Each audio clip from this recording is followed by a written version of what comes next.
Our mission is to give you a shortcut to move beyond just the surface level of, selling a ticket or a jersey. Right. Instead, we're looking at the actual principles, the really sophisticated strategies and case studies that power the world's biggest sports entities.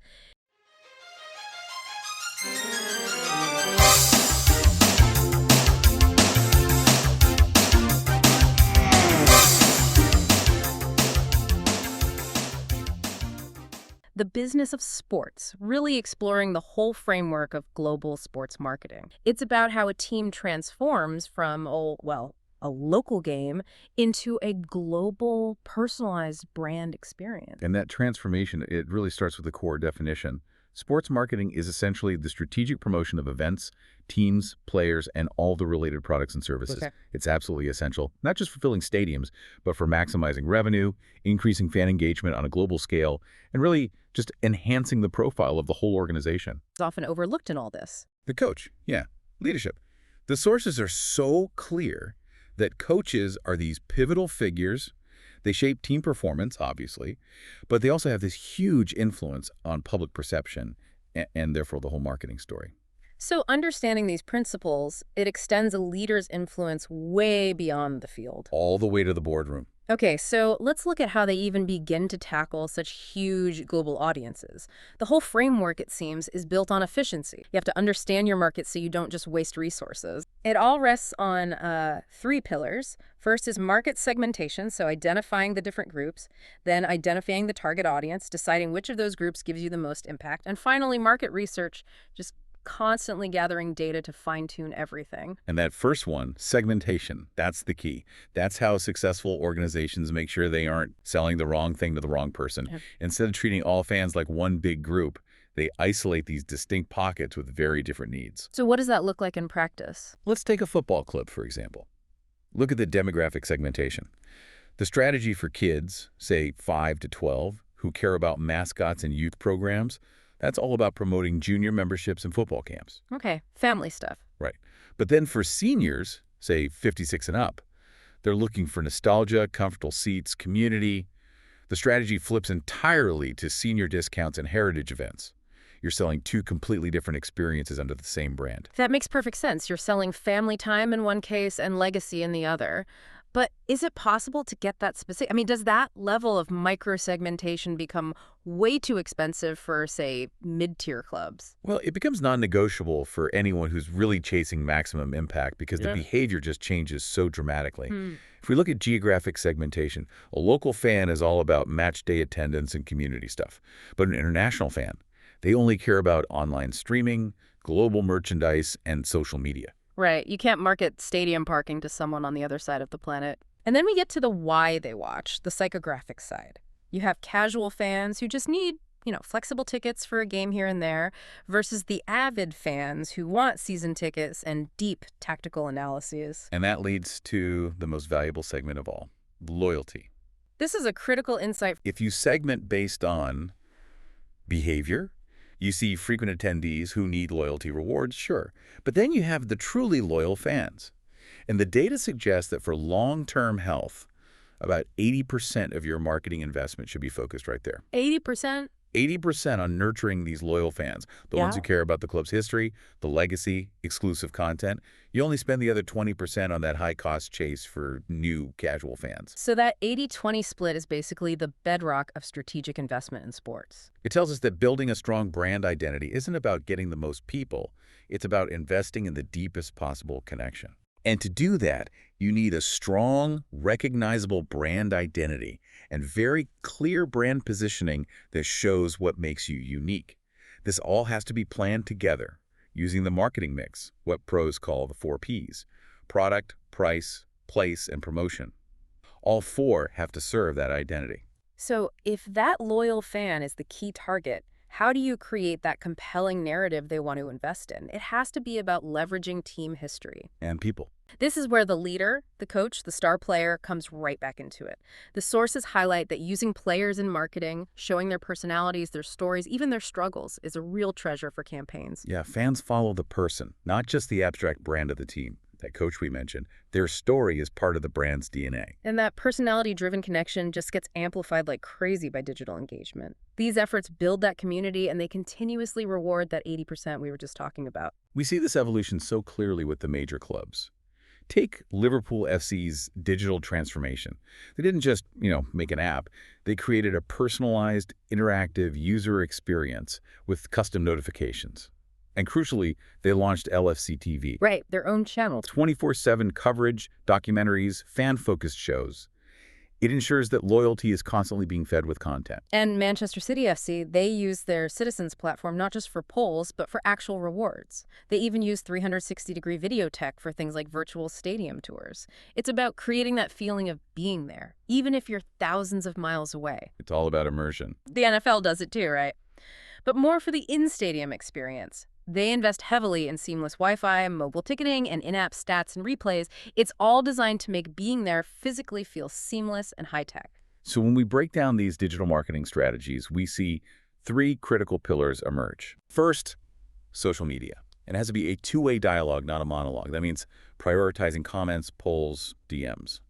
Second is content marketing. So creating valuable content, but also, and this is critical, leveraging user-generated content, or UGC. Authentic fan submissions. It massively boosts authenticity. People love seeing their own content on an official page. And what's the third pillar? Email marketing. It might sound a bit old school, but it is remarkably effective when you use hyper-personalization. So not just a generic newsletter. Not at all. Sending targeted emails based on behavior, like a birthday message or an offer on their favorite seats, that builds huge loyalty. FC Barcelona's #ForceABarca campaign did this perfectly. They used personalized messages in multiple languages and interactive challenges to make every single fan feel like they were being spoken to directly. Okay, so beyond the digital world, success also relies on that fourth key element, sponsors and partnerships. And the critical first step here is finding sponsors whose core values actually align with your brand's identity. Then you offer mutually beneficial packages and, build goodwill with local businesses too. That alignment piece is the central lesson here, isn't it? Look at Red Bull and extreme sports. A perfect match. The brand promise gives you wings. It just aligns perfectly with the energy and adventure. And the ultimate example of this was the Red Bull Stratos jump. Oh, yeah. Felix Baumgartner. His free fall from the stratosphere, that single event, watched live by over 9.5 million people on YouTube, wasn't just an ad. It was this powerful statement that reinforced Red Bull's entire identity. It's incredible event marketing. Okay. And you can contrast that with a more long-term alignment, like Under Armour and the University of Maryland. Right, that's a different approach. It's a partnership that was just renewed through 2036, and it's rooted in the fact that UA's founder was a former Maryland football captain. It's comprehensive gear for all the teams, and now includes an NIL brand ambassador program. Name, image, and likeness. It allows student athletes to get paid while promoting the brand. It shows this really deep investment in the future of the organization. And that deep investment, it naturally extends into community engagement and CSR, corporate social responsibility. Building community relations is just not optional anymore. This happens through outreach, supporting youth sports, health initiatives. These things build trust. Manchester City's Citizens Giving is a great example. It's a global initiative that empowers fans to support social projects in their own communities. It aligns the team with social good and shows a commitment that goes way beyond the final whistle.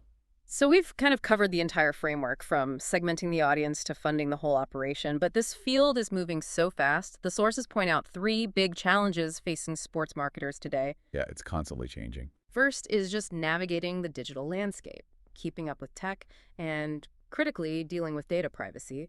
Second, adapting to changing fan preferences, this constant need to evolve and personalize experiences. And third, addressing economic and social issues, managing finances while also talking about big cultural issues like diversity and inclusion. It is a complex environment, no doubt. But the framework itself is solid.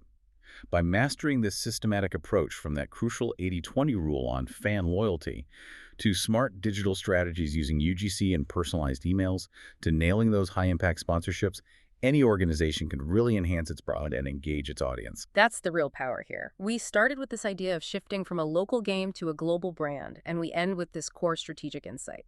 Invest in what you already have.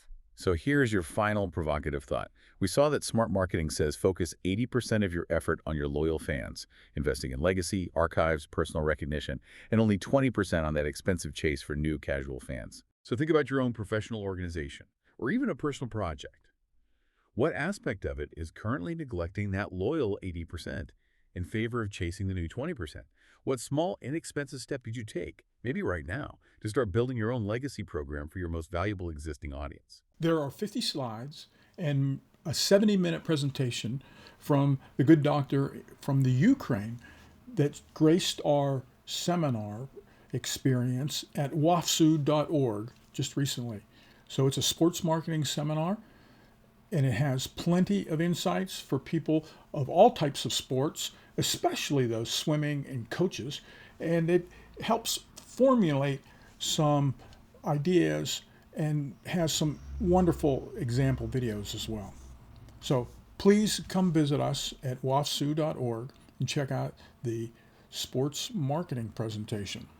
Ever wonder why you get that rush of pride when you pull on your favorite team's jersey?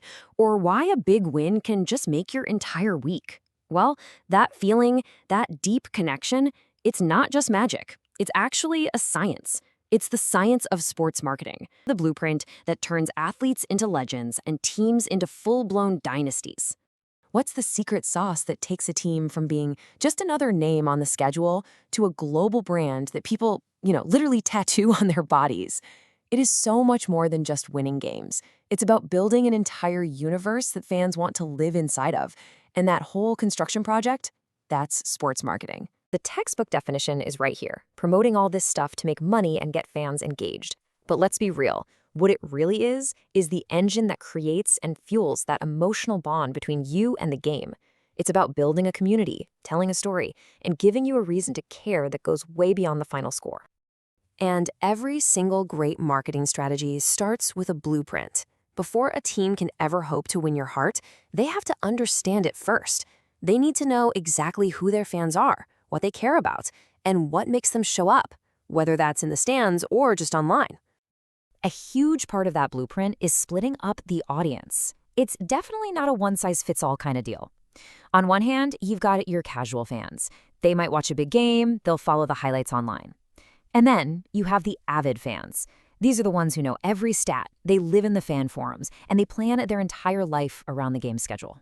For kids, it's all about mascots, kids clubs, family deals, making it a fun, easy experience. But for young adults, it's a completely different playbook. We're talking digital content, fan meetups, behind-the-scenes access. Every single move is custom-tailored.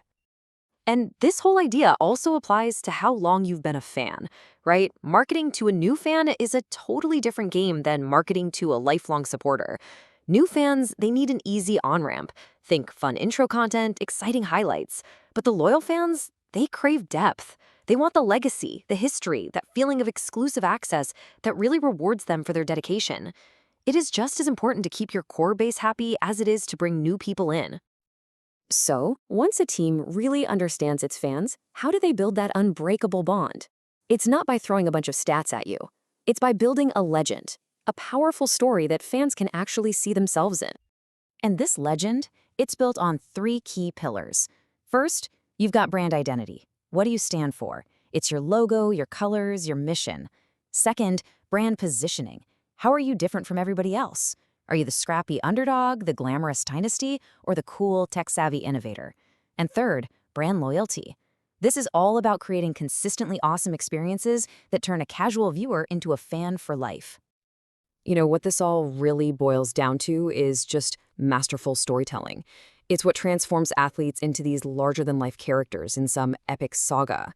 It uses team history, turns big wins into legendary moments, and it shines a spotlight on player personalities to make them heroes we can all relate to. That's the story that gets you hooked. And maybe no brand in history has mastered this better than Nike. These 3 little words, they're not about selling a shoe. They're about selling an entire philosophy. It's a story about determination, about pushing your own limits, about becoming the hero of your own life. They built an entire empire on an idea, not just a product. Okay, so that's all the theory. Now let's see how the pros put this playbook into action. We're going to look at some of the most creative and just brilliant marketing campaigns out there. Digital world. Liverpool FC realized their fan base is absolutely global. So how do you keep a fan in, say, Tokyo just as hyped up as a fan who lives in Liverpool? Simple. You build a digital empire. They've created this 24/7 immersive world with exclusive content, interactive apps, and their own media channels. It makes a fan halfway across the world feel like they're standing right outside the stadium. And of course, we can't talk sports marketing without talking about sponsorships. All those logos on the jerseys, they aren't just slapped on there randomly. It's actually a really careful matchmaking process. Teams are looking for brands that share their values, they build real relationships, and they prove that they can connect with you, the fans. It's all about finding partnerships that feel authentic, not just like a walking billboard. Marketing, just like in sports, the game is always evolving. The final whistle on one strategy is really just the kickoff for the next one. So when we look ahead, the challenges are pretty clear. Marketers have to deal with everything from the rise of AR and VR in stadiums to the changing expectations of younger fans who demand authenticity to how a team takes a meaningful stand on important social issues. The teams that are going to thrive aren't just the best on the field, they're the ones that adapt the fastest off of it. So this leaves us with one final thought. The next time you watch a game, or you're scrolling through your team's social media, or you see a new fan event pop up, you'll know it's not random. It is a very deliberate play from a really complex marketing playbook. And the real question is, what's their next move going to be to keep you in the game? In order to consistently generate new swimmers and new leads, you first need to be found. The quickest way to get search engines like Google to put your business at the top of search results is by having a steady flow of positive reviews. With our platform, you can show up in search and stand apart from the competition by easily collecting new customer reviews through text. Thanks for listening, and thanks for sharing the podcast.